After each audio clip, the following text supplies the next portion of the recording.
J'ai vu Sacré-Cœur de Steven et Sabrina Gunel. Donc, vous savez, c'est le film documentaire dont les régies pub, SNCF et RATP, ont refusé de faire la promotion, de déposer leurs affiches dans leurs espaces, même contre monnaie sonnante et trébuchante. Prosélyte, à leurs yeux. Burke, un Jésus, grandeur nature.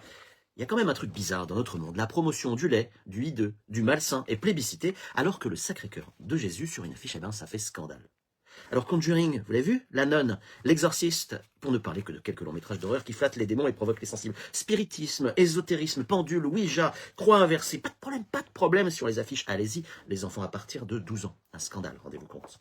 Moi je les connais quasiment tous, ces longs métrages. Vous le savez peut-être, je suis journaliste de cinéma, je les ai vus, j'aime bien tous les cinémas, y compris celui qui fait peur. J'y mets la distance nécessaire et je peux même dire que certains proposent une vision malheureusement juste des choses au point de donner envie d'aller plus loin dans le bizarre. Bref, c'est du prosélytisme à l'envers, qui ne choque pas, évidemment, les incultes des transports publics, comme les boutonneux en manque de sensations. Ces films, leurs affiches, vous les avez vus, pour le coup, dans les transports en commun, partout à la SNCF ou la RATP. C'est quand même un problème d'interdire le beau et de promouvoir le sordide.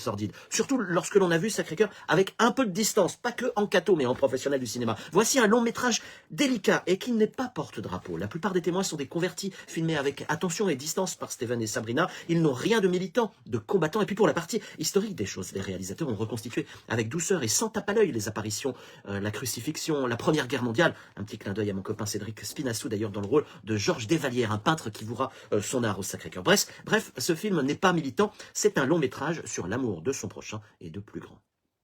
Eh ben vous savez quoi, 47 374 entrées la première semaine, 53 189 la seconde. Ça monte, ça c'est un truc qui arrive pas souvent au cinéma, croyez-moi, surtout avec un tout petit budget de près de 600 000 €.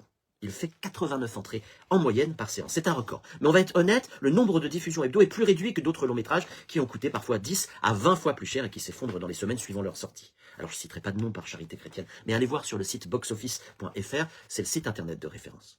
Lorsque Diams, star des années 90, a sorti il y a 3 ans son documentaire sur son parcours et sa conversion à l'islam, Télérama, BFM, France Info, pour ne citer que s'était intéressé à Salam, c'était son titre. L'honnêteté me fait dire que France Inter l'avait évoqué, mais avec réserve pour le coup, malgré sa projection à Cannes. Les uns et les autres ont-ils évoqué Sacré-Cœur? Bah non.